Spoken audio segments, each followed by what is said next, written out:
ഒരു കള്ളനാവണമെങ്കിൽ ആദ്യം മണ്ണിനെ അറിയണം, പിന്നെ വല നെയ്യുന്ന ചെലന്തിയുടെ ക്ഷമയും. ഇങ്ങനൊരു വീട് ആരാണ് ആഗ്രഹിക്കാത്തത്? Bate homes for Kerala's leading tech enabled home builder. ആദ്യം ഡബ്ബിങ്ങിലോട്ട് വരുന്നത് സ്വാസികയ്ക്ക് വേണ്ടി ഒരു പരസ്യത്തിൽ ഡബ് ചെയ്യാൻ വേണ്ടിയിട്ടാണ്. സീരിയൽ ചെയ്തു, പിന്നെ സിനിമയിലോട്ട് ചെയ്യാനുള്ള ഓപ്പർച്യൂണിറ്റി വന്ന ഭാവന. ഫിലിപ്പോസ് അങ്കിളോ ഞാൻ കണ്ടില്ല കേട്ടോ. ഞാൻ പത്മ, അനിയത്തിയ. ആവേശത്തിലെ അമ്മ. മോനെ രംഗമോനെ, മോ ഹാപ്പിയാണോ? ഷാനി പ്രഭാകർ. നേരിട്ടൊരൊറ്റ ചോദ്യം ശ്രീ വി വി രാജേഷ്. മിമിക്രിയിൽ വന്നത് ഞാൻ 7ാം ക്ലാസ്സിൽ പഠിക്കുമ്പം ആണ് ആദ്യമായിട്ടൊരു ശബ്ദം അനുകരിച്ച് നോക്കുന്നത്. പിന്നെ ആണ് ഇങ്ങനെ കോമഡി ഉത്സവത്തിന്റെ പരസ്യം ടി വിയിൽ കാണുന്നതും ഓഡിഷൻ അറ്റൻഡ് ചെയ്യുന്നതും പോയി ചെയ്ത് ഞാൻ അങ്ങോട്ട് പിന്നെ ഇങ്ങനെ ഒരു ഇഷ്ടമായി തുടങ്ങി. പാർവതി തിരുവോൻ. എന്നെ സ്നേഹിക്കുന്ന ഒരു 1000 ഇരട്ടി ഞാൻ പോയി തിന്നെ സ്നേഹിക്കുന്നു. നമിത പ്രമോദ്. അവനെ ഹഗീതനല്ലേ ഈ കുശുമ്പ്? സോന നായർ. അപ്പൊ സുന്ദരേഷൻ ഇതൊന്നും കേട്ടിട്ടില്ല. സുജയ പാർവതി. വിഷ്വൽ മീഡിയയിലേക്ക് ഞാൻ വരാനുള്ള കാരണം NB നികേഷ് കുമാർ എന്ന് പറയുന്നു തീപ്പൊരി റിപ്പോർട്ടർ. എൻ്റെ ലൈഫിൽ കുറേ പ്രശ്നങ്ങൾ ഉണ്ടായിട്ടുണ്ട്. ഫാദറും മദറും ഇല്ല. അമ്മ ഇപ്പോൾ 7th വെക്കേഷനായപ്പോൾ അമ്മ മരണപ്പെട്ടു. പിന്നെ അച്ഛനായിരുന്നു നോക്കിയതൊക്കെ. എൻ്റെ മാരേജിന് ശേഷം ഒരു 1 year കഴിഞ്ഞപ്പം അച്ഛന് പോയി. പിന്നെ അനിയനാണുള്ളത്. ഇപ്പം ഞാൻ നോക്കുമ്പോൾ കുഞ്ഞുണ്ട്, എനിക്ക് ഇളയൊരു അനിയനുണ്ട്. അപ്പോൾ അവരെ ഞാൻ നോക്കിയല്ലേ പറ്റുള്ളൂ. അപ്പം ഞാനൊന്ന് ബോൾഡായിട്ട് നിന്ന്. Hi hello, welcome back to Saina south plus. AI ജീവിക്കാൻ പറ്റാത്തൊരു നാടെന്നൊക്കെ കാണിച്ചു തന്ന ഒരാൾ, അതായത് മിമിക്രി രംഗത്തെ ഒരു രാജ്ഞി തന്നെയാണ് ഇന്ന് എന്നോടൊപ്പം ജോയിൻ ചെയ്യുന്നത്. യെസ് പ്രീതിമ. ഹായ്. ഹായ്. ഇപ്പൊ നമ്മളൊക്കെ പറയാം AI കാലമാണെന്നൊക്കെ. അപ്പം AI ജീവിക്കാൻ പറ്റാത്ത കാലമാണെന്ന് കാണിച്ചു തന്ന ഒരാളാണ് ഇപ്പൊ സോഷ്യൽ മീഡിയ. ചുമ്മാ പൊക്കണ്ട, അത്രയ്ക്കൊന്നും ഇല്ല. അതായത് ഇപ്പം ഫീലിങ്സ് എന്ന് പറഞ്ഞൊരു സോങ് ജനങ്ങളെല്ലാം ഏറ്റെടുത്തു. പക്ഷെ എനിക്ക് ഏറ്റവും കൂടുതൽ ഫീലിങ്സ് വന്നത് പ്രീതിമയുടെ ഒരു സോഷ്യൽ മീഡിയ വീഡിയോ കണ്ടിട്ടാണ്. അപ്പൊ നമുക്ക് അതൊന്ന് പാടി തന്നെ തുടങ്ങിയാലോ? ഓക്കെ. മല്ലിക ബാണന്റെ അമ്പുകളിൽ തുടങ്ങാം അല്ലേ? ഓക്കെ ശരി. ആരണ്ടി കൊസാരി, ഏതണ്ടി കൊസാരി, പൗന്തക്കുവ പതണ്ടി കൊസാരി. നല്ലൊരു കട്ടിയുള്ളൊരു വാക്കാണ്. പടുകുണ്ട ഓസാരി, മെലികുണ്ട ഓസാരി, ഏമിത്തി സൊക്ക കൂസണ്ട ഓസാരി, അങ്ങനെന്തോ ആണ്. അത് തന്നെ. ഏല് നോക്കുന്നുട്ടോ യെസാരി യോസാരി, കാല് നോക്കുന്നുട്ടോ ഓസാരി ഓസാരി, നൂവ് പക്ക പ്രേതൻ കെസാരി. അപ്പൊ ഞാൻ പാടുകയാണേ. വച്ചുണ്ടായി ഫീലിങ്സോ വച്ച് വെച്ച് ചെമ്പേസ്റ്റുണ്ടായി ഫീലിങ്സോ. എനിക്കൊന്ന് സോഷ്യൽ മീഡിയയിലാണെങ്കിലും ഈ വീഡിയോ വൻ രീതിയിൽ ട്രെൻഡിങ് ആയിരുന്നു. അപ്പം ഈ വീഡിയോയ്ക്ക് ശേഷം വന്ന റെസ്പോൺസുകൾ എങ്ങനെയായിരുന്നു? എല്ലാരും പറഞ്ഞ അടിപൊളിയായി ക്രിയേറ്റീവായിട്ടൊക്കെ ഓരോന്നൊക്കെ ചെയ്യുന്നുണ്ടല്ലോ. അതുപോലെയൊക്കെ ഇനി ഓരോന്ന് ട്രൈ ചെയ്യാൻ ഓരോരുത്തരൊക്കെ പറയുന്നുണ്ട്. 10 മിനിറ്റിൽ ആർട്ടിസ്റ്റുകളെ ഒറ്റ സ്ട്രെച്ചിലാണ് പ്രീതിമ ചെയ്യാൻ പോകുന്നത്. നമുക്ക് നോക്കിയാലോ? ഓക്കെ. രജിഷ. വെറുതെ തർക്കിച്ച് ജയിക്കാൻ, എന്നെ ഹേർട്ട് ചെയ്യാനോ ഓരോരോ കാര്യം. പാർവതി തിരുവോൻ. എന്നെ സ്നേഹിക്കുന്ന ഒരു 1000 ഇരട്ടി ഞാൻ പോയി തിന്നെ സ്നേഹിക്കുന്നു. നമിത പ്രമോദ്. അവനെ ഹഗീതനല്ലേ ഈ കുശുമ്പ്? ഷാനി പ്രഭാകർ. നേരിട്ടൊരൊറ്റ ചോദ്യം ശ്രീ വി വി രാജേഷ്. നേരിട്ടൊരൊറ്റ ചോദ്യം. സോന നായർ. അപ്പൊ സുന്ദരേഷൻ ഇതൊന്നും കേട്ടിട്ടില്ല. സുജയ പാർവതി. സാർ എനിക്കൊരു ഗുരുവാണ്. യഥാർത്ഥത്തിൽ വിഷ്വൽ മീഡിയയിലേക്ക് മാധ്യമപ്രവർത്തനം എന്നുള്ളൊരു ചെറുപ്പം തൊട്ടുള്ള ആഗ്രഹമാണെങ്കിലും വിഷ്വൽ മീഡിയയിലേക്ക് ഞാൻ വരാനുള്ള കാരണം NB നികേഷ് കുമാർ എന്ന് പറയുന്നു തീപ്പൊരി റിപ്പോർട്ടർ. ഭാവന. ഫിലിപ്പോസ് അങ്കിളോ ഞാൻ കണ്ടില്ല കേട്ടോ. ഞാൻ പത്മ, അനിയത്തിയ. മിസ്റ്റർ കുഞ്ഞുആള് സ്മാർട്ടാട്ടോ, എനിക്കിഷ്ടായി. അനുശ്രീ. നാരായണ മാമനും ഓമനയുമായി കൂടാതെ എനിക്ക് വേറെ ആൾക്കാർ കിട്ടോ ദുബായില്. വിനയ് ഫോർട്ട്. പ്രേമമെന്ന സിനിമ എന്റെ ജീവിതത്തിൽ തന്നെ വളരെ നല്ലൊരു എക്സ്പീരിയൻസ് ആയിരുന്നു. ആവേശത്തിലെ അമ്മ. ഹലോ മോനെ രംഗമോനെ, മോ ഹാപ്പിയാണോ? ബിബി മോൻ ഹാപ്പിയാണോ? മോനൊന്ന് ശ്രദ്ധിച്ചോണേ, അവന് പരീക്ഷയൊക്കെ വരുവാ. ഓക്കെ മോനെ. KPSC എഴുതുക. ആഹാ, നീയാണോ? എന്താ ദാസപ്പാ? സുരഭി. ഒരു കള്ളനാവണമെങ്കിൽ ആദ്യം മണ്ണിനെ അറിയണം, പിന്നെ വല നെയ്യുന്ന ചെലന്തിയുടെ ക്ഷമയും കുറുക്കന്റെ കെണിയും പഠിക്കണം. ശൈലജ. ബഹുമാനപ്പെട്ട സ്വരാജ് പറഞ്ഞ പോലെ പെണ്ണാണ് ഭരിക്കുന്നതെങ്കിലും പെണ്ണിനെന്താണ് കുഴപ്പം? ആണിന്റെ അന്തസ് കാണിച്ചു എന്നാ ലജ്ജയില്ലേ ഷാനിമോൾ ഉസ്മാൻ അടുത്തു നിന്ന് കേൾക്കാൻ ഷാജി പറയുന്നത്? നാഗ ചേച്ചി. നിങ്ങൾക്ക് വേണമെങ്കിൽ ഇവിടെ നിൽക്കാം, അല്ലെങ്കിൽ പോവാം. ഞാൻ ഒരിക്കലും നിങ്ങളെ പിടിച്ചു താണ്ട് ഇങ്ങനെ വെക്കത്തില്ല. ഒന്നും ഞാൻ പറയത്തില്ല. നിങ്ങൾക്ക് പോകാം വരാം, പോകാം വരാം, പോകാം വരാം. മൊട്ട രാജേന്ദ്രൻ. ஏய் தம்பி, ஒரு ரவுடிக்கு முக்கியமான விஷயம் தெரியுமா? நடி உடை பாவரி நம்ம நடக்கும்போது அப்படி ஒரு பயம் இருக்கணுமா? ചിന്താ ജെറോം. കേരളത്തിലെ എല്ലാ അമ്മമാരും ജിമിക്കിയും കമ്മലും ഇടുന്നവരല്ല. അഥവാ ഇട്ടാൽ തന്നെ അത് മോഷ്ടിച്ചോണ്ട് പോകുന്ന അച്ഛന്മാരും കേരളത്തിലില്ല. ഇതെന്റെ കയ്യിൽ നിന്ന് പോയ ഒരു പ്രസംഗമാണ്. മാറുന്ന കേരളീയ യുവത്വം എന്നതിനെ കുറിച്ചായിരുന്നു എൻ്റെ പ്രസംഗം. എൻ്റെ പൊന്ന്, മാസ് പെർഫോമൻസ് എന്നൊക്കെ പറഞ്ഞാൽ ഇതാണ്. കാരണം എത്ര എത്ര ആർട്ടിസ്റ്റുകളാണ് ശബ്ദത്തിലൂടെ വന്നു പോയത്, അതുമെല്ലാം പെർഫെക്റ്റ്. ഞാൻ ഇങ്ങനെ ഇരിക്കുമായിരുന്നു. കാരണം ലൈവായിട്ട് കേൾക്കുമ്പോൾ അത് വല്ലാത്തൊരു ഫീല് തന്നെ. കാരണം ഒറ്റ മൊമെൻറ്റിൽ ഇങ്ങനെയാണ് ക്യാരക്ടേഴ്സ് വന്നു പോയത്.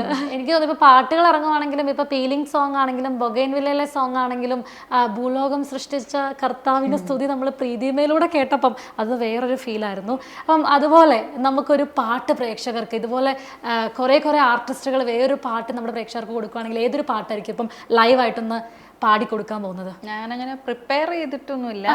വാഴ സിനിമയ്ക്കകത്ത ഏ ബനാനെ ഒരു പൂത്തരാമോ, അത് ഞാനിപ്പോൾ ഉദ്ദേശിക്കുന്നത് ഷീലാമ്മ, പിന്നെ ഷാനി ചേച്ചി, പിന്നെ സുജയ ചേച്ചി, ഭാവന, അമലാപ്പോൾ, ഇത്രയും പേരും ഒന്ന് പാടിക്കഴിഞ്ഞാൽ എങ്ങനെ ഇരിക്കും എന്നുള്ളത് നമുക്ക് നോക്കാം. തേരാ മേരാ ജീവൻ ഏതോ കാലക്കേടിലാണോ, ലോല വായോ പോകാം ലോകം കാണാം, തേരാ പാരാ. ഞെട്ടി ഹൃദയം പൊട്ടി വഴിയും തെറ്റി ഇവിടെ എത്തി, സിറ്റി നടുവിൽ ചുറ്റി അടിയും പൊട്ടി പണി കെട്ടി. ഏയ് ബനാനെ ഒരു പൂ തരാമോ, ഏയ് ബനാനെ ഒരു കായ് തരാമോ, പൂ കൊടുക്കാൻ അതിനാൾ വരണ്ടേ, ആളിരുന്നാൽ കയ്യിൽ കായ് വരണ്ടേ. അപ്പോൾ എങ്ങനെയായിരുന്നു ശരിക്കും പറഞ്ഞാൽ ഈ മിമിക്രി, അല്ലെങ്കിൽ എനിക്ക് തോന്നുന്നു ആ മിമിക്രി രംഗത്ത് ഏറ്റവും കൂടുതൽ ആണുങ്ങളുടെ ഒരു ഫീൽഡായിരുന്നു. അതിലേക്കാണ് പ്രീതിമ വരുന്നു, ഫ്ലവേഴ്സ് കോമഡി ഉത്സവത്തിലൂടെ കടന്നു വരുന്നു. അതിനുശേഷം എനിക്ക് തോന്നുന്നു ഒരുപാട് ആൾക്കാർ, അതായത് ഈ മിമിക്രി രംഗം ആഗ്രഹിച്ച പെൺകുട്ടികൾക്കാണെങ്കിൽ പോലും ഇൻസ്പയറിംഗ് ആയിട്ടൊരു ആളായിട്ട് പ്രീതിമ വന്നു. എങ്ങനെയായിരുന്നു ശരിക്കും തുടക്കമൊക്കെ എങ്ങനെയായിരുന്നു? മിമിക്രിയിൽ വന്നത് ഞാൻ 7ാം ക്ലാസ്സിൽ പഠിക്കുമ്പം ആണ് ആദ്യമായിട്ടൊരു ശബ്ദം അനുകരിച്ച് നോക്കുന്നത്. അത് ഏതായിരുന്നു ആ ഒരു? അത് വേതാളത്തിന്റെ ശബ്ദം. അന്നത്തെ ഒരു സീരിയൽ ഉണ്ടായിരുന്നു, വിക്രമാദിത്യനും വേതാളവും. അതിനകത്ത് വേതാളത്തിന്റെ ശബ്ദമാണ് ആദ്യമായിട്ട് ഞാൻ എടുക്കുന്നത്. അപ്പൊ അത് കേട്ടപ്പോൾ എല്ലാവർക്കും ഭയങ്കര എന്ന് വെച്ചാൽ അതൊരു പ്രത്യേക തരം ശബ്ദമാണ്. ജസ്റ്റ് ഒന്ന് അതൊന്ന് ചെയ്യാം, പക്ഷെ പേടിക്കരുത്. പേടിക്കരുതെന്നൊക്കെ ചെറുതായിട്ട്. അവളുടെ കഥ കഴിഞ്ഞു അല്ലേ മഹാരാജൻ? ദേ ഒരു കുമാരി കരഞ്ഞു കൊണ്ടുപോകുന്നു, നമുക്ക് എന്താണ് തിരക്കാം മഹാരാജ? കൈയടിക്കാതിരിക്കാൻ പറ്റില്ല, കാരണം അത്ര പെർഫെക്ഷൻ. ഇതാണ് ഞാൻ ആദ്യമായിട്ട് 7th പഠിക്കുമ്പോൾ ചെയ്ത് നോക്കുന്നത്. അന്നേരം എന്ന് ഡെയിലി സീരിയൽ കാണുന്നത് കൊണ്ട് ഈ ശബ്ദം പെട്ടെന്ന് പഠിക്കാൻ പറ്റി. പിന്നെ ഞാൻ വിചാരിച്ചു ഇങ്ങനെ സ്കൂൾ കലോത്സവത്തിലൊക്കെ പങ്കെടുക്കാമല്ലോ എന്നൊക്കെ കരുതിയിട്ട് ഈ മത്സരങ്ങൾക്കൊക്കെ പങ്കെടുക്കാൻ വേണ്ടിയിട്ടാണ് ശരിക്കും ഓരോരോ സൗണ്ടൊക്കെ ട്രൈ ചെയ്ത് തുടങ്ങിയത്. പിന്നെയാണ് ഇങ്ങനെ കോമഡി ഉത്സവത്തിൻ്റെ പരസ്യം TV-യിൽ കാണുന്നതും ഓഡിഷൻ അറ്റൻഡ് ചെയ്യുന്നതും പോയി ചെയ്ത് പിന്നെ അന്നോട്ട് പിന്നെ ഇങ്ങനെ ഒരു ഇഷ്ടമായി തുടങ്ങി മിമിക്രി ചെയ്യാനായിട്ട്. അപ്പം എനിക്ക് തോന്നുന്നു ഒരുപാട് ആക്ട്രസിനെ ആണെങ്കിലും ആക്ടേഴ്സിനെ ആണെങ്കിലും ചെയ്യുന്നുണ്ട്. അപ്പം അതായത് 1-2 ആൾക്കാരല്ല, എല്ലാവരുടെയും എനിക്ക് തോന്നുന്നു ഏകദേശം പെർഫെക്റ്റ് ആണ്. കാരണം നമ്മളിപ്പം വീഡിയോസ് കാണുന്ന സമയത്താണെങ്കിലും ഇപ്പം മൂവി ക്ലിപ്പൊക്കെ വെച്ചിട്ട് പ്രീതിമ ചെയ്യുന്നുണ്ട്, സ്പോട്ട് ഡബിങ് ചെയ്യുന്നുണ്ട്. അപ്പം അതിലാണെങ്കിലും കറക്റ്റ് എക്സാക്ട്ലി ആരാണ് നമ്മളൊന്ന് മാറുന്ന കഴിഞ്ഞാൽ കറക്റ്റ് സിനിമയിലെ അല്ലേ എന്നൊക്കെ. അപ്പം അതിൽ ഏറ്റവും എടുത്തു പറയേണ്ട ഒന്നായിരുന്നു ARM-ലെ സുരഭി ചേച്ചീനെ ചെയ്തത്. ഒരു നാടിനെ ജയിച്ച കള്ളനാ നിന്റെ അച്ചാച്ചൻ. ഇനി എന്ത് പുതിയത് ചെയ്യാം എന്നാലോചിച്ച സമയത്താണ് ഇങ്ങനെ ARM സിനിമ റിലീസായി. പിന്നെ OTT വന്നതിന് ശേഷമാണ് ഞാൻ ഇങ്ങനെ ആ മൂവിയുടെ ക്ലിപ്പ് എടുത്തിട്ട് സ്പോട്ട് ഡബിങ് ആയിട്ട് ചെയ്തത്. ARM-ൽ ഇപ്പം സുരഭി ചേച്ചിയുടെ ആണെങ്കിലും 2 ടൈപ്പ് വോയിസ് ഉണ്ടായിരുന്നു. കാരണം ഒന്ന് ഏജ്ഡ് ആയിട്ടുള്ളൊരു സുരഭി ചേച്ചീനെയും അതുപോലെ തന്നെ മാണിക്യത്തിൻ്റെയും. അപ്പോൾ ആ രണ്ടും വളരെ ഗംഭീരമായിട്ട് തന്നെ ചെയ്യുന്ന ആളാണ് പ്രീതിമ. അപ്പോൾ നമുക്ക് ആ ഒരു ഷിഫ്റ്റ് ഒന്ന് ലൈവായിട്ടൊന്ന് ഈ ഏജ്ഡ് ആയിട്ടുള്ള ഇത് ആയിട്ട് ചെയ്യാം. ഓക്കെ. ഒരു കള്ളനാവണമെങ്കിൽ ആദ്യം മണ്ണിനെ അറിയണം, പിന്നെ വല നെയ്യുന്ന ചെലന്തിയുടെ ക്ഷമയും കുറുക്കൻ്റെ കെണിയും പഠിക്കണം. കൂട്ടുകൂടാൻ നല്ലത് കാക്കയും പൂച്ചയൊക്കെ തന്നെയാടാ. മാണിക്യത്തിൻ്റെ കേളൂനെ പോലെ നിങ്ങൾക്കും വീരനായിക്കൂടെ? ഇത് നിങ്ങളുടെ ചൂട് കെട്ടിയ കരിയും. അപ്പോൾ ഈ മിമിക്രി രംഗത്തേക്കൊക്കെ കടക്കുക അതെന്ന് പറഞ്ഞു കഴിഞ്ഞാൽ എനിക്ക് തോന്നുന്നു ആരും പെട്ടെന്ന് ഒരു പ്രൊഫഷനായിട്ട് അല്ലെങ്കിൽ സ്വീകരിക്കാത്ത അല്ലെങ്കിൽ അങ്ങനെ ചിന്തിക്കാത്തൊരിടത്തേക്കാണ് ഇപ്പം പ്രീതിമയാണെങ്കിലും വരുന്നത്. അപ്പം എങ്ങനെയായിരുന്നു പ്രീതിമ ഇത് വീട്ടിൽ പറഞ്ഞ സമയത്താണെങ്കിലും ഇതിന് ഫാമിലിയുടെ ഒരു സപ്പോർട്ട്? അമ്മയ്ക്ക് ഇഷ്ടമായിരുന്നു, അമ്മയാണ് ഇതിനെ പ്രോത്സാഹിപ്പിച്ചത്. പിന്നെ അച്ഛന് വലിയ താല്പര്യം ഇല്ലായിരുന്നു. കാര്യം പെൺപിള്ളേരെങ്ങനെ മിമിക്രി കാണിക്കുക എന്നൊക്കെ പറയുന്നതും വേണ്ട എന്നുള്ളൊരു രീതിയിൽ എന്നോട് പറഞ്ഞിരുന്നത്. പക്ഷേ ഈ കലോത്സവത്തെ ടീച്ചേഴ്സൊക്കെ നിർബന്ധിപ്പിച്ച് കൊണ്ടുപോകുന്നുണ്ട്, ആ ഒരു രീതിയിലേ കണ്ടുള്ളൂ. പിന്നെ ഇത് കോമഡി ഉത്സവമൊക്കെ വന്ന സമയത്ത് ഞാൻ പോകാൻ വേണ്ടിയിട്ട് കുറേ കാലമൊക്കെ പിടിച്ചിട്ടൊക്കെയാണ് പോയത്. എനിക്ക് ഭയങ്കര ഇഷ്ടമായിരുന്നു, പോയ ചാനലിൽ പോയി ചെയ്യണമെന്നുള്ള ഭയങ്കര ആഗ്രഹമായിരുന്നു. പക്ഷെ അച്ഛന് വലിയ അങ്ങോട്ട് താല്പര്യമില്ലായിരുന്നു. പിന്നെ ഞാൻ നിർബന്ധിപ്പിച്ച് പറഞ്ഞ് അങ്ങനെ വിട്ടു. കൺവിൻസ് ചെയ്തൊക്കെയാണ് കോമഡി വിട്ടു. ഉത്സവത്തിൽ എത്തുന്നത്. ഞാൻ ചിലപ്പം ഏറ്റവും ആൾക്കാർക്ക് രജിസ്റ്റർ ആയിട്ടുള്ള കുറച്ച് ഡയലോഗ്സ് ഞാൻ ജസ്റ്റ് ഒന്ന് നോട്ട് ചെയ്ത് വെച്ചിട്ട് പറഞ്ഞു നോക്കും. പറഞ്ഞു നോക്കുമ്പോൾ ഓക്കെ ആണ്, ഒരു 50% 60% ഒക്കെ ഓക്കെ ആണെന്നുണ്ടെങ്കിൽ ഞാനതൊന്ന് സെറ്റാക്കി എടുത്ത് ചെയ്യും. അങ്ങനെയാണ്. ഇപ്പം മിമിക്രി ആർട്ടിസ്റ്റ് പോലെ തന്നെ ഡബ്ബിംഗ് ആർട്ടിസ്റ്റ് കൂടിയാണ്. അപ്പം എങ്ങനെയൊക്കെയാണ് സിനിമകൾക്കൊക്കെ ഇപ്പം പോകുന്നുണ്ടോ? ഏതൊക്കെ സിനിമ ഡബ് ചെയ്തിട്ട് കുറേ ആയി. നേരത്തെ കുറേ സിനിമയൊക്കെ ഡബ് ചെയ്തിട്ടുണ്ട്. ആർക്കൊക്കെ വേണ്ടി? ഞാൻ ആദ്യം ഈ ഡബിങ്ങിലോട്ട് വരുന്നത് സ്വാസികയ്ക്ക് വേണ്ടി ഒരു പരസ്യത്തിൽ ഡബ് ചെയ്യാൻ വേണ്ടിയിട്ടാണ് തുടങ്ങിയത്. പിന്നെ ഇങ്ങനെ ഈ കോമഡി സ്കിറ്റുകൾ, ഫിലിം അവാർഡ്സിൻ്റെയൊക്കെ സ്കിറ്റുകളൊക്കെ ഡബ് ചെയ്യാനും, പിന്നെ അതുപോലെ തന്നെ സീരിയൽ ചെയ്തു. സീരിയൽ കഴിഞ്ഞതിന് ശേഷം പിന്നെ സിനിമയിലോട്ട് ചെയ്യാനുള്ള ഓപ്പർച്യൂണിറ്റി വന്ന് അങ്ങനെ ചെയ്തു. രജിഷ വിജയന് വേണ്ടി ട്രാക്ക് ഡബ് ചെയ്തിട്ടുണ്ട്. പിന്നെ നൈല ഉഷയ്ക്ക് വേണ്ടിയിട്ട് ഒരു സിനിമയിൽ ഡബ് ചെയ്തു. അങ്ങനെയൊക്കെ പിന്നെ ചെറുതും വലുതുമായിട്ടുള്ള കുറച്ച് ഒരുവിധപ്പെട്ട സിനിമകളെല്ലാം മേഘ തോമസ് എന്ന് പറഞ്ഞിട്ടൊരു നായികയ്ക്ക് വേണ്ടിയിട്ട് ഡബ് ചെയ്തിട്ടുണ്ട്. അങ്ങനെ സിനിമകൾ പോലെ തന്നെ എടുത്തു പറയേണ്ട ഒരു കാര്യമാണ് ന്യൂസ് ചാനൽ. അതായത് ഇപ്പം മാതൃഭൂമിയിലെ ഷാനിനെ ആണെങ്കിലും അല്ലെങ്കിൽ റിപ്പോർട്ടറിലെ സുജയ പാർവതിനെയൊക്കെ ആണെങ്കിലും അതുപോലെ തന്നെ, അതായത് നമുക്ക് ഒന്ന് മാറി നിന്ന് ചിന്തിച്ച് ഒന്ന് നോക്കിക്കഴിഞ്ഞു കഴിഞ്ഞാൽ ഇത് അവർ തന്നെ അല്ലേ എന്ന് തോന്നിപ്പിക്കുന്ന വിധമാണ് പ്രീതിമ അതുപോലാണ് അത് ചെയ്യുന്നത്. അപ്പം നമുക്ക് ജസ്റ്റ് ഒന്നൊരു ന്യൂസ് റൂമിലേക്ക് പോയാലോ? സുജയിൽ നിന്ന് തന്നെ തുടങ്ങാം. ഒന്ന് സാർ എനിക്കൊരു ഗുരുവാണ്. യഥാർത്ഥത്തിൽ മാധ്യമ പ്രവർത്തനത്തിലേക്ക്, അതായത് വിഷ്വൽ മീഡിയയിലേക്ക് ഞാൻ വരാനുള്ള കാരണം NB നികേഷ് കുമാർ എന്ന് പറയുന്ന തീപ്പൊരി റിപ്പോർട്ടറാണ്. സാറിൻ്റെ മീറ്റേഴ്സിലൊക്കെ എന്നെ ചെയ്തേക്കെ പറയും, ദേഷ്യപ്പെടുകയൊക്കെ ചെയ്യും. പക്ഷെ അതൊക്കെ ഒരു ഗുരു ശിഷ്യയോട് പറയുന്നത് പോലെ ഞാൻ എടുത്തിട്ടുള്ളൂ, ആ പ്രേക്ഷകരും അങ്ങനെ എടുത്തിട്ടുള്ളൂ എന്നാണ് കരുതുന്നത്. ഷാനി, നേരിട്ടൊരൊറ്റ ചോദ്യം. ശ്രീ വി രാജേഷ്, നേരിട്ടൊരൊറ്റ ചോദ്യം. അസാം പൗരത്വ രജിസ്റ്ററിന്റെ കാര്യം വരുമ്പോൾ ഇപ്പോൾ പുറത്താക്കപ്പെട്ടിട്ടുള്ള 19 ലക്ഷം പേരിൽ മുസ്ലിങ്ങളല്ലാത്ത 13 ലക്ഷം പേർക്കും ഇന്ത്യയിലെ നിയമം ബാധകമാകുമല്ലോ അല്ലേ? ഈ ന്യൂസ് ചാനൽ എടുക്കാൻ വേണ്ടിയിട്ട് അല്ലെങ്കിൽ ഇവരുടെയൊക്കെ വോയിസ് എനിക്ക് മാച്ച് ആവും. അതെങ്ങനെയാണ് ശരിക്കും പറഞ്ഞ സിനിമയല്ല, കാരണം ഓൾറെഡി ന്യൂസ് ചാനലാണ്. അപ്പോൾ അതെങ്ങനെയായിരുന്നു ഇതിലേക്ക് തിരിഞ്ഞത്? ഷാനി ചേച്ചിയുടേത് എനിക്കൊന്ന് സുജയ പാർവതിയുടെ ഈ അടുത്ത സമയത്ത് ഒരു റീല് കണ്ടപ്പോഴത്തേക്ക് പുള്ളിക്കാരി ഈ പറയുന്ന ഡയലോഗ് തന്നെ ഒരു റീലിനകത്ത് കണ്ടയാ. അപ്പോഴാണ് ഞാൻ ഷാനി പ്രഭാകർ ഓൾറെഡി ചെയ്യുന്നതാണല്ലോ, പുള്ളിക്കാരി അത്യാവശ്യം ആൾക്കാർക്ക് അറിയാം. റിപ്പോർട്ടർ ചാനലിലെ അത്യാവശ്യം എല്ലാവർക്കും അറിയപ്പെടുന്ന ഒരു റിപ്പോർട്ടർ ആയതുകൊണ്ട് പുള്ളിക്കാരിയുടെ ഒന്ന് ട്രൈ ചെയ്താലോ എന്ന് കരുതി അങ്ങനെ ചെയ്തതാണ്.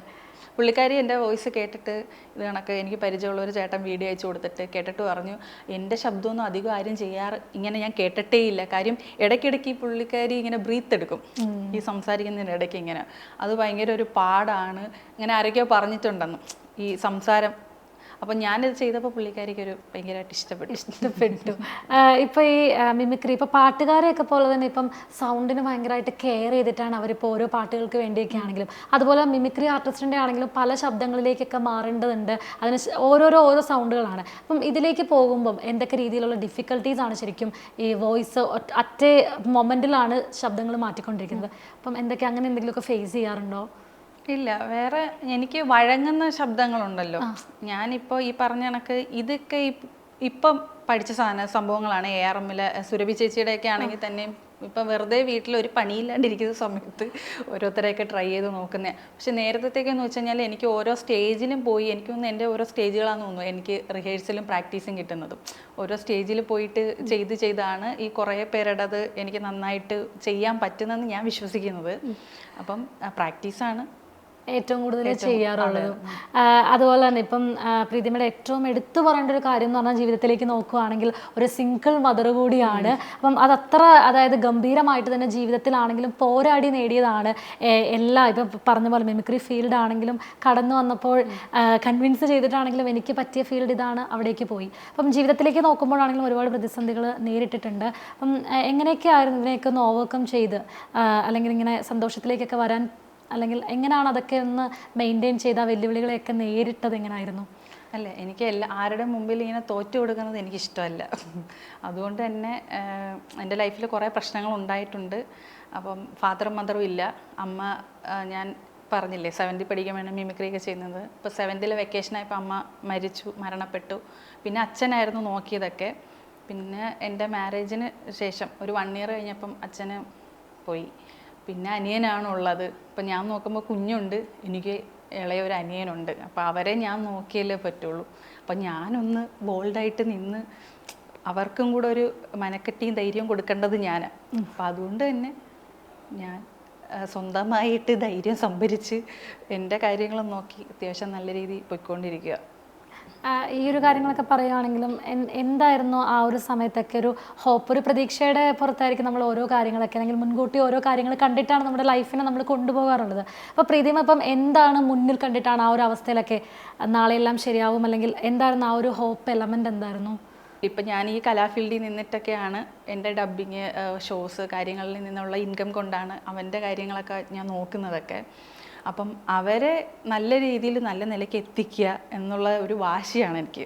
അപ്പോൾ അവൻ നന്നായിട്ട് പഠിക്കുന്നുണ്ട്, അതിനുവേണ്ടി അവൻ ട്രൈ ചെയ്യുന്നുണ്ട്, എക്സാമിന് വേണ്ടിയിട്ടുള്ള പ്രിപ്പറേഷനിലൊക്കെയാണ് ഇപ്പോൾ. അപ്പം അതൊക്കെയാണ് എൻ്റെ സ്വപ്നങ്ങൾ. എനിക്ക് പ്രത്യേകിച്ച് സ്വപ്നങ്ങളൊന്നുമില്ല, അവരുടെ എല്ലാ സ്വപ്നങ്ങളും അത്രേ ഉള്ളൂ. എല്ലാവരും പറയാറുണ്ട് സ്വന്തം കാര്യം നോക്കിയിട്ട് വേണം, ബ്രദറാണെങ്കിലും എത്രയൊക്കെ ആണെങ്കിലും സ്വന്തം കാര്യങ്ങൾ നോക്കണം, അതിനാണ് ഇമ്പോർട്ടൻസ് കൊടുക്കണേന്ന്. പക്ഷേ എനിക്കറിയത്തില്ല, എനിക്ക് അവരുടെ കാര്യങ്ങൾ, കുഞ്ഞിൻ്റെ കാര്യം അനിയൻ്റെ കാര്യമൊക്കെയാണ് സെറ്റായി പോകണമെന്ന് ആഗ്രഹിക്കുന്നത്. ഇപ്പം അതായത് ഇപ്പം മിമിക്രി പോലുള്ള കാര്യങ്ങൾ, ഇപ്പോൾ ഫണ്ണായിട്ടുള്ള കാര്യങ്ങളൊക്കെ ആണെങ്കിലും കോമഡി സ്കിറ്റുകൾ അങ്ങനെ എല്ലാം ഡബ് ചെയ്യുന്നുണ്ട് അല്ലെങ്കിൽ ചെയ്യുന്നുണ്ട്. അപ്പം ഈ അവസരത്തിൽ എപ്പോഴെങ്കിലും ഇപ്പോൾ നമ്മുടെ മൂഡ് എന്നൊക്കെ പറയത്തില്ല, ഇപ്പം മൂഡ് സ്വിങ്സ് അല്ലെങ്കിൽ ഈ കാര്യങ്ങൾ അല്ലെങ്കിൽ മിമിക്രി ഒക്കെ ചെയ്യുമ്പോൾ സ്റ്റേജിൽ ലൈവായിട്ട് പെർഫോം ചെയ്യുമ്പോഴോ പല കാര്യങ്ങളെ പറ്റി ഓർത്തിട്ടൊക്കെ ചെയ്തിട്ടുണ്ടോ, അങ്ങനെ എന്തെങ്കിലുമൊക്കെ? അങ്ങനെ ഒരു ഇൻസിഡൻറ്റ് സംഭവിച്ചത് എൻ്റെ അച്ഛൻ മരണപ്പെടുന്ന സമയത്ത് ഞാനൊരു സ്റ്റേജ് ഷോയിൽ നിൽക്കുന്ന ടൈമിലായിരുന്നു. അപ്പം അത് ഭയങ്കര ഒരു ഷോക്കായിപ്പോയി. ഒന്നും ചെയ്യാൻ പറ്റാന്ന് വെച്ച് കഴിഞ്ഞാൽ മരിച്ചു എന്ന് പറഞ്ഞില്ല, ഇങ്ങനെ ഹോസ്പിറ്റലിൽ സീരിയസ് ആയിട്ട് അഡ്മിറ്റ് ചെയ്തേക്കാന്നാണ് പറഞ്ഞത്. അപ്പോൾ അതൊരു ഗിന്നസിൻ്റെ പ്രോഗ്രാമായിരുന്നു. അപ്പോൾ അത് അറ്റൻഡ് ചെയ്തിട്ടാണ് പോയത്. അപ്പോൾ അതെനിക്ക് മറക്കാൻ പറ്റാത്തൊരു സ്റ്റേജിൽ വെച്ചിട്ടുള്ളൊരു എക്സ്പീരിയൻസ് ആയിരുന്നു. രണ്ട് സിറ്റുവേഷൻസും ഒരേ സമയം ഇങ്ങനെ ഇപ്പം ലൈവായിട്ട് പ്രോഗ്രാംസ് ചെയ്യുമ്പോൾ ഇപ്പം എനിക്ക് തോന്നുന്നു ഓഡിയൻസ് ഒരുപാട് പേരുണ്ടാവുമല്ലോ ഇപ്പോൾ ലൈവായിട്ട്. അതിൽ ഏറ്റവും കൂടുതൽ ആൾക്കാർ ലൈവായിട്ട് സജഷനിലൊക്കെ പ്രീതിമ ഇത് ചെയ്യണം, ഈ ഒരു ആക്ടറിനെ ചെയ്യണം അല്ലെങ്കിൽ ആക്ട്രസിനെ ചെയ്യണം എന്നൊക്കെ ഏറ്റവും കൂടുതൽ ആൾക്കാർ പറഞ്ഞിട്ടുള്ളത് ഏതായിരിക്കും? എനിക്കൊന്ന് ഭാവനയുടെ സൗണ്ട് ഞാൻ ചെയ്യുന്നതിൽ, ഭാവന, അനുശ്രീ അവരുടെയൊക്കെ ശബ്ദമൊക്കെ. എനിക്കൊന്ന് ഭാവനയുടെ പരിമളം എന്ന് പറഞ്ഞിട്ടുള്ള ആ ഒരു ക്യാരക്ടർ, പ്രീതിമ ആ ഒരു ക്യാരക്ടർ അങ്ങ് രജിസ്റ്റേർഡ്, ആ ഒരു ക്യാരക്ടർ ആ സിനിമയിൽ തന്നെ രജിസ്റ്റേർഡ് ആണ്. അതിനുശേഷം അതിലെ ഡയലോഗ്സും, അപ്പോൾ അത് നമുക്ക് ആ ഒരു ഡയലോഗ് തന്നെ കേട്ടാലോ? ഫിലിപ്പോസ് അങ്കിളോ, ഞാൻ കണ്ടില്ല കേട്ടോ, ഞാൻ പത്മ, അനിയത്തിയ, മിസ്റ്റർ കുഞ്ഞുവാള് സ്മാർട്ടാട്ടോ, എനിക്കിഷ്ടായി. അപ്പം എനിക്ക് തോന്നുന്നു ഇതുപോലുള്ള പെർഫോമൻസുകളൊക്കെ ഇപ്പം സ്പോട്ട് ഡബിങ് ആണെങ്കിലും ഇതൊക്കെ ഏതെങ്കിലും ഇപ്പം ഇനിയും ഒരുപാട് ആർട്ടിസ്റ്റുകൾ, മമത മോഹൻദാസ് അടക്കമുള്ള ഒരുപാട് ആർട്ടിസ്റ്റുകളെ ചെയ്യുന്നതാണ്. ഇപ്പം നമ്മൾ ഈ സമയത്തിനുള്ളിൽ ചെയ്തു തീർത്താണ് ഇത്ര. അപ്പം ഇങ്ങനെയൊക്കെ ചെയ്യുമ്പോൾ ഇല്ലേ ഏറ്റവും കൂടുതൽ ഏതൊരു ആക്ടറിനെയാണ് അല്ലെങ്കിൽ ആക്ട്രസിനെ ആയിരിക്കും അതായത് പാടായിട്ട്, അതായത് ഒത്തിരി ട്രൈ ചെയ്തു പക്ഷെ ലാസ്റ്റാണ് കിട്ടിയത്, പെട്ടെന്ന് കിട്ടാതെ ഏതെങ്കിലും? അത് KPC ലളിത മാമിൻ്റെ വോയിസ് തന്നെ ഇപ്പോഴും എനിക്കൊന്ന് പെർഫെക്റ്റ് ആക്കാനുണ്ട്. അത് ഈ പറഞ്ഞ കണക്ക് ഞാനൊരു സ്കിറ്റിന് വേണ്ടിയിട്ട്, മണിച്ചിത്രത്താഴിൻ്റെ ഒരു സ്പൂഫ് സ്കിറ്റിന് വേണ്ടിയിട്ടാണ് ഒരു ചേട്ടൻ വിളിച്ചിട്ട് ഞാൻ അങ്ങനെ പോയി ചെയ്ത് നോക്കിയതാണ്. അപ്പം ഏകദേശമൊക്കെ കിട്ടിയിട്ടുണ്ട്. അപ്പം ഞാൻ ആ സീൻ എടുത്തിട്ട് ഒറിജിനൽ സാധനം ഒന്ന് സ്പോട്ട് ഡബ് ചെയ്യാൻ നോക്കി. അത് മാത്രം കുറച്ചൊരു ഇതായി. പക്ഷേ പ്രാക്ടീസ് ചെയ്താൽ കിട്ടും. പക്ഷെ അതിനനുസരിച്ചുള്ള സമയം സന്ദർഭവും വരണം റിഹേഴ്സലൊക്കെ ചെയ്യാനായിട്ട്. ഓക്കെ, അപ്പോൾ ഇത്രയൊക്കെ ചെയ്തിട്ട്, ഇത്ര മിമിക്രി രംഗത്ത് ഏകദേശം ഇത്ര വർഷങ്ങളായിട്ട് നിൽക്കുന്ന ഒരാൾ, അപ്പം ഇതിൽ ചോദിക്കുകയാണെങ്കിൽ ഏറ്റവും ഒരു പ്രഷ്യസ് മൊമെൻ്റ് അല്ലെങ്കിൽ ഏറ്റവും കൂടുതൽ അഭിമാനം തോന്നിയൊരു നിമിഷം എന്നൊക്കെ ഇല്ലേ, അത് ഏതൊരു ഇൻസിഡൻ്റ് ആയിരുന്നു, ഏതൊരു മൊമെൻ്റ് ആയിരുന്നു ലൈഫിൽ? എനിക്ക് തോന്നുന്നു അവാർഡ്സ് ഒക്കെ കിട്ടിയിട്ടുണ്ട്. കലാഭവൻ മണിച്ചേട്ടൻ്റെ പേരിലുള്ള ഒരു പുരസ്കാരമൊക്കെ കിട്ടിയായിരുന്നു. സമയത്തൊക്കെ ഭയങ്കര ഹാപ്പി ആയിരുന്നു. അങ്ങനെ കുറേ അവാർഡ്സ് ഒക്കെ കിട്ടി. ഇനി ട്രൈ ചെയ്യണം എന്ന് ഏറ്റവും കൂടുതൽ ആഗ്രഹമുള്ള, അതായത് ഇതുവരെ ട്രൈ ചെയ്തിട്ടില്ല എന്നാൽ എനിക്ക് ചെയ്യണം എന്ന് ഏറ്റവും കൂടുതൽ ആഗ്രഹമുള്ള ഏതെങ്കിലും ഒരു ആക്ടറോ ഒരു ആക്ട്രസ് ചോദിക്കുകയാണെങ്കിൽ ആരായിരിക്കും? എനിക്കിനി മെയിൽ വോയിസ് ട്രൈ ചെയ്യണമെന്നുള്ളൊരു ആഗ്രഹമുണ്ട്. കുറേ പേരുടെയൊക്കെ ഇങ്ങനെ ചെയ്യണമെന്നൊക്കെ മനസ്സിലുണ്ട്. ആരൊക്കെ ആയിരിക്കും അത് ചെയ്യാൻ പറയരുത്, എനിക്കറിയാം. ഇല്ല, ഞാൻ പറയണില്ല ആരൊക്കെ ആയിരിക്കും ചെയ്യണം എന്ന് ആഗ്രഹമുള്ള, പ്രീതിമയ്ക്ക് ആഗ്രഹമുള്ള ആൾക്കാർ ആരൊക്കെയാണ്? ജനാർദ്ദനൻ സാറിൻ്റെത്, പിന്നെ ഉള്ളത് ലാൽ സാറിൻ്റെത്, പിന്നെ കുറച്ച് പേരുടെ, പിന്നെ ജാഫർ ഇടുക്കി ഇവരുടെ വോയിസുകൾ ചെയ്യണമെന്നും ആഗ്രഹമുണ്ട്. അപ്പം എനിക്ക് തോന്നുന്നു ഇതുപോലത്തെ കോണ്ടന്റുകളാണ് ഇപ്പോൾ സോഷ്യൽ മീഡിയയിൽ പ്രീതിമ ചെയ്യുന്നത്. പേടിഎമ്മിൻ്റെ ചെയ്തിട്ടുണ്ടായിരുന്നു ഒരുപാട് വീഡിയോസ് ഇപ്പോൾ പ്രീതിമയുടെ പേജിലാണെങ്കിലും മിക്ക എല്ലാ വീഡിയോസും ഇങ്ങനെ ട്രെൻഡിങ്ങിലേക്കാണ് പൊയ്ക്കൊണ്ടിരിക്കുന്നത്. അപ്പം ഇനി എന്താണ് ഫ്യൂച്ചർ പ്ലാൻ ചെയ്ത് വെച്ചിരിക്കുന്നത്? എന്തൊക്കെ സ്കിറ്റോ കാര്യങ്ങളോ ഒക്കെ വരാൻ പോകുന്നുണ്ടോ? മിമിക്രിയിൽ എന്തെങ്കിലുമൊക്കെ വെറൈറ്റി സാധനങ്ങളൊക്കെ കണ്ടുപിടിക്കണം ഇങ്ങനെ. അങ്ങനെ പുതിയ പുതിയ കണ്ടന്റൊക്കെ സാധനങ്ങളൊക്കെ സെറ്റ് ചെയ്ത് പെർഫോം ചെയ്യുക. സ്റ്റേജുകളിൽ ഒരുപാട് സ്റ്റേജുകളിൽ ചെയ്യാൻ ആഗ്രഹമുണ്ട്. സ്റ്റേജ് ഷോസ് ചെയ്യാനാണ് ഒരുപാട് ഇഷ്ടം. എന്നാലും ഇതുപോലെ തന്നെ ഞങ്ങളെ എൻ്റർടൈൻ ചെയ്ത് ഇതുപോലെ ഒരുപാട് പെർഫോമൻസുമായിട്ട് ഇനിയും സോഷ്യൽ മീഡിയയിൽ ഇങ്ങനെ താരമായിട്ട് വരട്ടെ എന്ന് ആഗ്രഹിക്കുന്നു, ആശംസിക്കുന്നു. Thank you so much Preethima. Thank you. ഇങ്ങനൊരു വീട് ആരാണ് ആഗ്രഹിക്കാത്തത്? Bait Homes 4, Kerala's leading tech-enabled home builder.